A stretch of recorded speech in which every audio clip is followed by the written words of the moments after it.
Hey everyone, it's Brenda with Stampin' Up here. I have a couple really cute cards to show you today.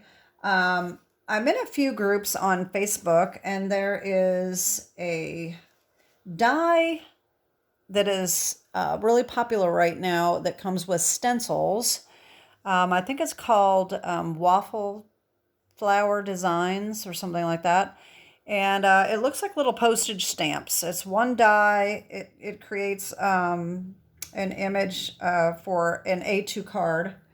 And so I thought it would be nice to do the same kind of idea using the Perennial Postage Dies. So I did look it up. There are a couple other demonstrators that have done this as well. So you can probably find other examples on the internet. Let me just show you the ones I came up with. This is not a tutorial today because it's a lot of coloring and I don't want to do a lot of coloring. It would take me forever to do these cards on camera. So this is the first one I did. I did this for one of my sisters whose birthday is coming up. I thought it turned out really cute. So what I used is, this is Real Red and Azure Afternoon. And I ran this Azure Afternoon through the So Swirly embossing folder. This is not a 3D embossing folder. It's a regular one, but it's one of those really big ones. I don't remember what the size is. Let me see here. 6 by probably 8.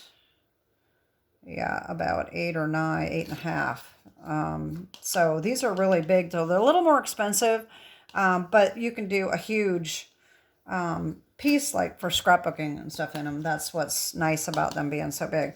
Anyway, so I used the Perennial Postage. I used the 2 squares, okay, the littlest rectangle, and then the 2, not the next biggest, but the next 2, the 2 medium-sized dies, okay? And they fit on here pretty well. There are a little few gaps, but just make sure when you're lining them up that you have the same amount of room all the way around, and they look pretty good. So let me just show you what I used for stamp sets. So this one, I used the Sending Love stamp set. I used the MAILBOX and the little thing here, Sent with Love, okay? That's this. And then Hearts and Hugs. I use this little guy right here. As you know, if you've seen my videos, I really like him. He's too cute. And then Sending a Big Hug, I put right here, okay? The Tulip comes from Bright Skies, all right? And then the Happy Birthday comes from Unbounded Love, as well as the May All Your Wishes Come True. That is on here as well. So that's what I did for the first card. Okay.